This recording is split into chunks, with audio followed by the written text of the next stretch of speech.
하나님의 말씀인 복음이 오늘 나한테까지 와서 정착할 수 있는 것은 하루아침이 된 것이 아니다.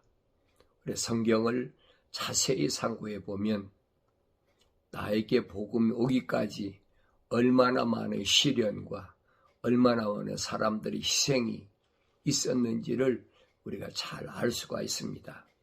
그것은 자비하신 하나님께서 아들을 사랑하시는 마음으로 2000년 전에 하나님의 아들을 세상에 보내시기 전에 먼저 선지자들을 보내서 하나님의 아들이 오실 것에 대하여 다 예언케 하셨다.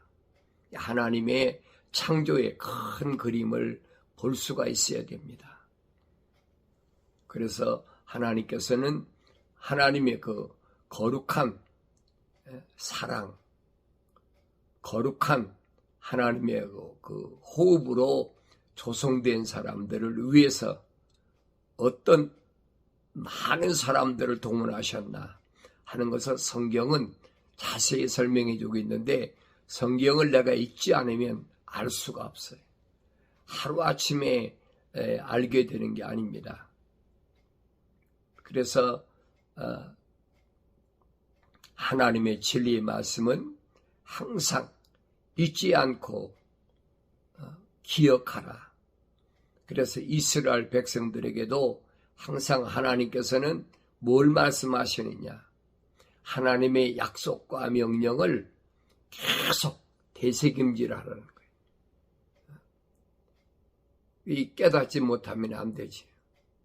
그래서 아브라함 때도 하나님은 출애굽한 이스라엘 백성에게 하나님께서 그 제물을 바칠 때 3년 된 암소, 그 다음에 3년 된 그 양, 3년 된 염소, 이렇게 되새김질하는 것만 하나님이 받으시겠다, 제물을 드리라. 이건 출애굽에서 시작된 게 아니에요. 아브라함 때 하나님께서 아브라함에게 천사를 통해 명령하신 겁니다. 천사가 임의로 결정한 게 아니에요. 천사는 하나님의 수종드는, 하나님의 소식을 전달하는 종에 불과한 거지. 그러니까 하나님께서 내가 이런 것만 받으시겠다. 그 왜 아브라함에게 그런 말씀을 하셨느냐. 뭐 다른 짐승도 많은데 아브라함에게 왜 말씀하셨느냐. 마지막에는 집비둘기와 산비둘기 새끼를 하나님께 제물로 바쳐라. 그 이유가 있을 거 아니에요. 왜 그랬는지. 성령 받기 전에는 몰라요. 무슨 뭐 번제로 드릴 때는 이걸로 드려라, 화목제로 드릴 때는 이걸로 드려라, 속죄제로 드릴 때 이걸로 드리라 하라고 출애굽한 이스라엘 백성들에게 왜 이렇게 기록되어 있잖아요. 그런데 그 출애굽하기 전에 400년 전에 이미 하나님께서 아브라함에게 그렇게 3년 된 소, 또 양, 염소, 집비둘기, 산비둘기, 왜 그랬느냐는 거예요. 왜? 다른 것도 많은데 왜 그랬느냐? 그 이유를 설명하잖아, 이스라엘 백성들에게. 너희들이 먹는 모든 음식까지도, 날까지도 하나님 다 정해놓으셨다는 거예요. 다른 데 초점이 맞춰진 게 아닙니다. 거룩한 삶을 위해서, 구별된 삶을 위해서 이렇게 하라. 하나님의 명령이에요. 그러니까 우리는 거슬러 올라가 봐야 되잖아요. 출애굽한 사람들은 다 누구예요? 아브라함의 후손이잖아요. 왜 그들이 출애굽을 하게 됐는지, 하나님께서 아브라함에게 왜 이런 명령을 내리셨는지 찾아보아야 되잖아요. 왜 하나님은 출애굽할 때에 지도자 모세에게, 모세가 답답하잖아요. 분명히 호렙산 가시던 물에서 천사가 나타났어. 이게 불의 천사거든요. 나타나서 명령하잖아요. 백성 이스라엘을 출애굽시키는데 내가 너를 지도자로 삼겠다. 네 발에서 먼저 신을 벗으라. 네 발에 신은 그 신발은 화평의 복음의 신발이 아니라는 거예요. 피로 물든 신발. 그거 가지고는 지도자가 될 수 없다는 거예요. 그래서 사도 바울은 하나님의 전신갑을 써서 화평의 복음의 신발을 신으라고 그랬죠. 네 발에서 신을 벗고 화평의 복음의 신발을 신으라. 나중에 여호수아에게도 똑같은, 왜 하나님과의 관계에서 화평하지 않으면 분수된 상태에서는 내가 지도자가 될 수 없다는 거예요.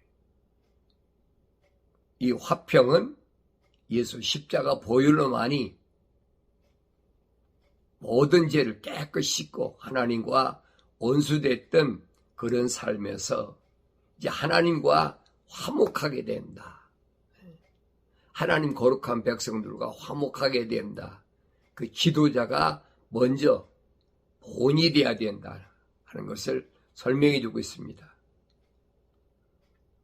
그래서 우리가 경건에 훈련할 때는 말씀을 구석구석을 잘 읽어보고 이 말씀이 오늘 나에게 오기까지 얼마나 많은 사람들의 시련을 거쳐서 나한테까지 왔나 생각한다면 복음의 소중함을 깨닫는 것이에요. 그래서 사도 베드로는 그랬습니다. 우리에게, 오늘 나에게 복음으로 증거된 것이 뭐냐? 복된 소식으로 증거된 것이 뭐냐? 그것은 선지자 이사야를 통해서 증거된 말씀인데, 이사야에게 하나님께서 명령하시잖아요. 너는 부르짖으라. 내가 뭘 부르짖으니까? 뭘 부르짖어야 되느냐? 그냥 말하는 게 아니에요. 부르짖으라 그랬어요. 엄청난 시련 속에 있는 이사야에게 부르짖으라. 뭘 부르짖어야 됩니까? 그때 하나님께서는 이사야 선지자에게 뭐라고 말씀하시느냐? 그 음성이 말하기를 부르짖으라 하였더니 그가 말하기를 내가 무엇을 부르짖으리까 하였느니라. 그때 모든 육체는 풀이요 모든 아름다움은 들의 꽃과 같으니라. 풀은 마르고 꽃은 시드나니 이는 주의 영이 그 위에 불기 때문이라. 그 백성은 정녕 풀이로다. 그 백성은 정녕 풀이로다. 자기 자신이 들의 풀인 걸 몰라. 이게 어리석은 사람들이, 하나님의 거룩한 사랑이 호흡이 안 들어간 사람들이 착각 속에 사는 거예요. 풀은 마르고 꽃은 시드나 우리 하나님의 말씀은 영원히 서리라. 언제 그렇게 되느냐? 주의 영이 그 위에 불기 때문이라. 주의 영이, 성령의 바람이 불면 그렇게 된다 그랬어요. 언제 일어났습니까? 선지자 이사야로부터 거의 한 800년 후인가요? 지금부터 2000년 전에 주님이 제자들에게 말씀하시잖아요. 내가 십자가에 못 박혀 죽는 비참한 그런 모습을 내게 봤더라도 두려워하지 말아라. 예루살렘을 떠나지 말라. 주님의 약속과 명령인데 왜 떠나지 말아야 되느냐? 아버지의 약속을 기다리라는 거예요. 주님은 하나님의 대사로서, 쉽게 말해 전달자, 아버지의 심부름꾼으로 이 땅에 오신 것밖에 없어요. 그러니까 아버지께서 약속하셨다는 거예요. 뭐라고 약속해요? 예루살렘을, 거룩한 것을 떠나지 않으면 반드시 하나님께서 약속하신 성령이 임한다. 약속이잖아요. 제자들을 3년 동안에는 훈련시키시면서 갖가지 기적도 보여주시고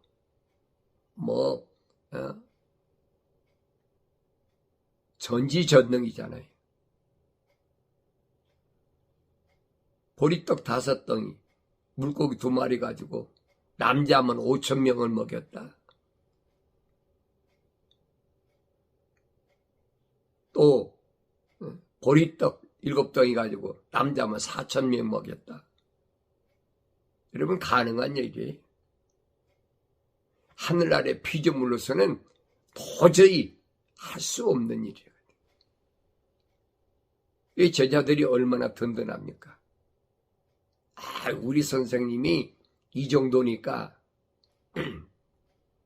무적이다. 하늘 아래 어떤 것도 우리 선생님 대항할 수 있는 피조물은 없다. 그때 로마가 세상을 지배할 때니까. 아무리 로마가 세상을 지배해도 이 정도의 능력이면 넉넉히 이길 수 있다. 또 주님이 말씀하시잖아요. 하늘의 12군단이 나를 위해서 준비하고 있다. 그게 얼마나 든든해요. 그런데 항상 하신 말씀은 내가 죽었다가 사흘 만에 부활하리라. 죽었다가 부활해야 하리라. 이 제자들이 한편으로는 하시는 거 보면 든든하고 말씀하시는 거 보면 불안해. 그게 뭐냐? 영생에 대한 훈련이. 현실은 보여지는 것은 선생님 계시니까 주님 약속하시잖아요. 내가 가도 걱정하지 마라. 보혜사 성령이 너에게 임하시면 그분이 세상 끝날까지 너희와 함께 하실 거니까 걱정하지 마라. 그게 믿어져야지. 현실은. 왜 육신을 갖고 있으니까. 성령이 오셔서 완성되지 못했으니까 불안하고 초조한 거예요. 그런데 이 말씀을 끝까지 믿고 따른다는 것이 쉬운 얘기입니까? 자기 눈앞에서 자기 선생이 그렇게 엄청난 능력을 행하던 선생이 모든 병자, 하늘의 인간으로서는 도저히 고칠 수 없는 문둥병, 안진뱅이, 죽은 자도 살리는 그런 기적을 행했던 선생이 아무 힘 없이 갈보리상에 십자가에 못 박혀서 그 고통당하는 걸 목격했잖아요. 그 제자들이 어떻게 했어요? 2000년 전에 나와 여러분이 주님이 제자로 선택됐다 그러면 끝까지 주님의 약속과 명령을 지키겠느냐. 이게 불안하고 초조한 거예요. 주님이 부활하셨다고 얘기하는데도 그게 믿어지지 않는 거예요. 아무리 마리아가 주님 부활하셔서 내가 무덤에서 만났다. 갈릴리 거기서 만나자고 말씀하셨다. 그게 믿어집니까? 안 믿어지지요. 자기들이 직접 무덤에 와서 보고 실제로 주님의 시체가 없어졌잖아요. 이게 더 불안한 거예요. 그래도 시체라도 무덤에 든든히 있으면 거기 그래도 선생님이 있겠거니 했는데 이제는 그 시체마저 없어졌어요. 얼마나 더 무섭겠습니까? 더 두렵지요. 이것이 부활하신 예수님을 만나기 전에 제자들 3년 동안이나 훈련했던 제자들의 모습이에요. 그렇다고 부활하신 예수를 만난 제자들이 금방 뭐가 됐습니까? 40일 동안이나 주님이 무한 증거로 그들에게 나타나셔서 훈련하셨다. 심지어는 도망가는 엠마오라는 동네로 도망가는 두 제자에게 나타나셔서 다시 그들의 발걸음을 예루살렘으로 이끌어 오시면서 예루살렘을 떠나지 마라. 반드시 하나님 아버지의 약속은 이루어진다. 그런데 그 많은 제자가 되겠다는 사람들이 있었습니까?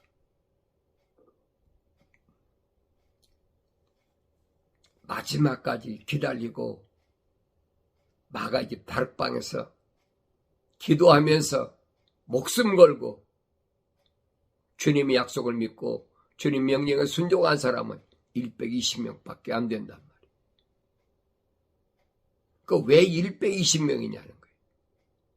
100명도 아니고 150명도 아니고 왜 120명이냐는 거예요. 창조주 하나님이 디자인하신 것을 계획하신 것이 그게 보여야 되거든요. 이미 아브라함 때에 하나님께서 모든 계획을 다 보여주셨어요. 너와 내 후손이 약속이잖아요. 또 너로 인하여 모든 민족이 하늘 아래 모든 민족이 하나님의 간섭받는 사람, 복받는 사람, 하나님의 구체적으로 간섭하는 사람이 내 몸에서 나올 씨뿐 아니라 하늘 아래에 있는 모든 민족 가운데서 반드시 있을 것이라고 약속하셨잖아요. 이게 보여야지요. 그게 안 보였던 것이 유대인들이고 지금도 그래요. 지금도. 세상 끝날까지 똑같습니다. 오늘 경건의 훈련을 통해서 내가 눈을 뜨고 보여야 될 것은 이스라엘이라는 선민이라고 자처하는 그들을 우리가 올바로 알아야 된다는 거예요. 그러니까 모세에게 천사가 뭐라고 그럽니까? 하나님의 이름을 묻는 모세에게 나는 아니라 나는 스스로 있는 자야. 나는 피조물이 아니야. 피조물이 이름이 있지 스스로 있는 자가 무슨 이름이 있습니까? 그죠? 생각을 해보세요. 나는 아니란 말은 무슨 말이냐? 나는 스스로 있는 자기 때문에 나한테는 이름이 없다는 얘기예요. 피조물에만 이름이 있잖아요. 그러니까 창세기에서 하나님이 창조하신 모든 피조물들을 아담에게 데려가니까 아담이 다 이름을 지어줬다. 그렇잖아요. 피조물에게 이름이 있는 거예요, 여러분. 혼돈하지 마세요. 착각하지 마세요. 나는 스스로 있는 자라는 말씀이 뭐를 의미하는지를 알아들어야 돼요. 교묘하게 하늘 아래에 있는 어떤 피조물인 걸, 피조물이 하나님과 똑같은 것처럼 하나님의 이름이 뭐다? 절대 알 수 없어요. 세상에 피조물에게 하나님께서 자기를 내가 누구다 이름이 있습니까? 그건 거짓말이죠. 그러니까 이런 말씀들을 올바로 경건의 훈련을 통해서 올바로 알아야 속지 않는다. 굳이 내가 누구인가를 알려면 나는 아브라함의 하나님, 이삭의 하나님, 야곱의도 하나님. 이것이 나의 영원한 이름이다. 이건 바뀔 수가 없어요. 그래서 항상 아브라함의 하나님, 이삭의 하나님, 야곱의 하나님 하는 거예요. 아브라함 때서부터 하나님께서 하나님의 큰 그림이 나타나잖아요. 거룩한 그림이. 그러니까 이런 일들, 이런 내용들을 올바로 아는 것은 하루아침에 되는 게 아니에요. 사울이라는 사람이 유대인 가운데서도 특별히 공부를 많이 해서 정통이니까 자기가 그러잖아요. 히브리인 중에 히브리인이다. 그러니까 대대로 할아버지, 또 증조 할아버지 대대로 이방인 잡던 것이 안 섞였다는 거예요. 히브리인 중에 히브리인이다. 얼마나 자부심을 갖고 있는 사람입니까? 우리나라도 그런 거 있잖아요. 족보라는 거예요. 족보. 누구의 몇 대손, 누구의 몇 대손.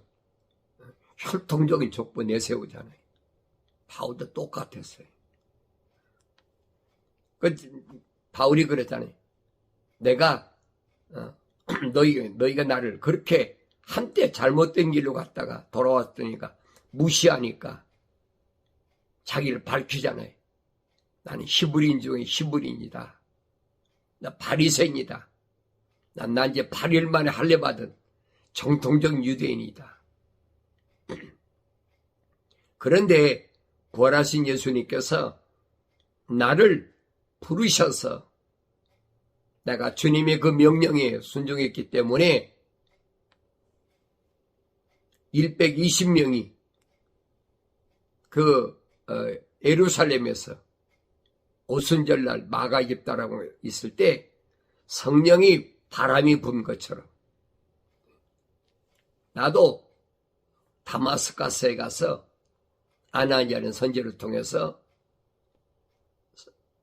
안수받고 성령 받았다는 거예요. 똑같다는 얘기죠. 예수님을 만나기 이전에 나하고 예수님을 만난 이후에 내가 어떻게 달라졌느냐. 그걸 우리 역사적으로 기원 전이냐 기원 후냐. 하나님의 아들이 이 땅에 오시기 전이냐 오신 이후냐. 우리가 일상 대하는 카렌다를 통해서 너무나 잘 알잖아요. 그거 모르는 사람이 어디 있어요. 그러니까 부활하신 예수를 만나기 이전에 사울과 부활하신 예수를 만난 이후에 바울의 행적을 성경을 통해서 똑바로 보라는 얘기예요. 그래서 이방인들에게 선민 이스라엘이 아니라 아브라함 때에 약속하셨던 모든 민족에게 약속하셨잖아요. 하늘 아래 모든 민족에게 이사야를 통해서 분명히 밝히셨잖아요. 지구는 둥글다. 2800년 전에 이사야 선지자를 통해서 약속하신 거예요. 밝히신 거예요. 지구는 둥글다. 그 모든 민족 위에 내가 하나님의 거룩한 사랑의 호흡으로 조성된 사람을 위해서 복음이 증거되어야 되는데 바울 내가 공부를 많이 해서 몇 개국을 하니까 너를 내보내겠다는 거예요. 바울의 시련이 얼마나 큰가 보세요. 그러니까 그렇게 많이 공부를 했기 때문에 바울은 그럽니다. 그들이 히브리이냐? 나도 그러하다. 그들이 이스라엘이냐? 나도 그러하다. 그들이 아브라함의 자손이냐? 나도 그러하다. 그들이 그리스도의 종이냐? 내가 어리석은 자같이 말하지만 나도 더욱 그러하다.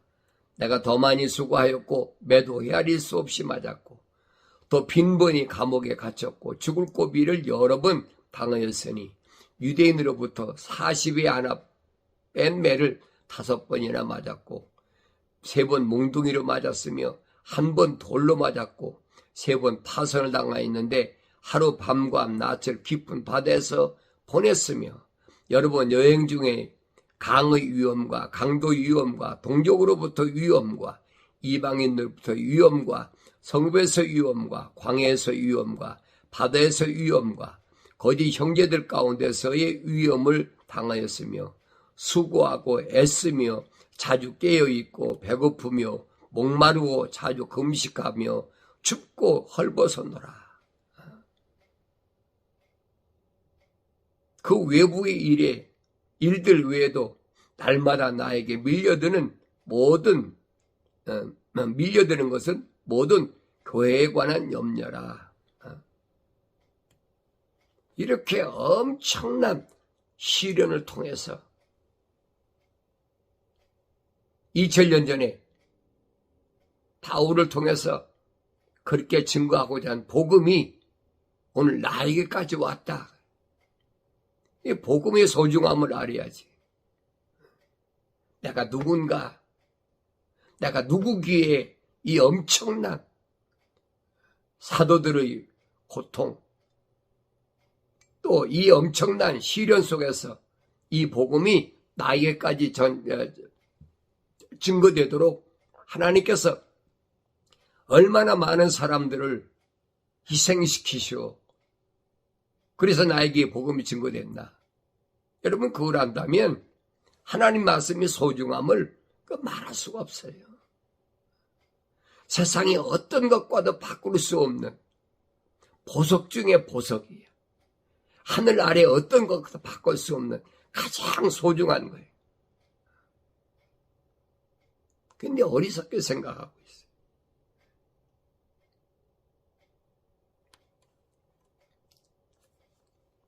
이러한 사실을 안다면 내가 누구인가? 내가 누구기에 하나님은 이 거룩한 이 복음을, 복된 소식을 오늘 나에게까지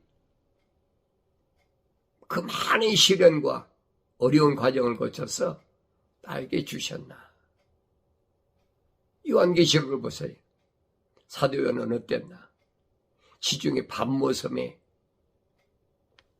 스코핀, 전갈이 우글거리는 그 속에다 집어넣어가지고 그 고통을 생각해 보세요. 먹을 것을 먹었겠나, 입을 것을 입었겠나. 그들이 왜 그런 고통에 당해야 되느냐는 거예요. 목적은 하나야. 영생이라는 것 때문에. 우리 주님이 오셔서 약속하신 영생. 첫사람 아담이 하나님 동산에서 잃어버렸던 영생. 왜 잃어버렸어요? 하나님의 명령을, 약속을 믿지 못하고 하나님 명령을 불순종했기 때문에 결과가 그렇게 온 거예요. 이걸 내가 경건의 훈련을 통해서 뼈저리게 느껴야 됩니다.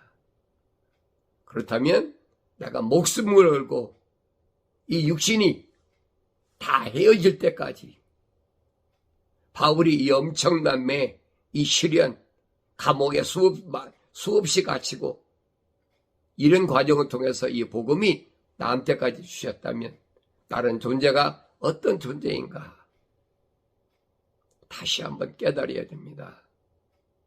복음의 소중함을 깨닫는 것이 경건의 훈련의 핵심이에요.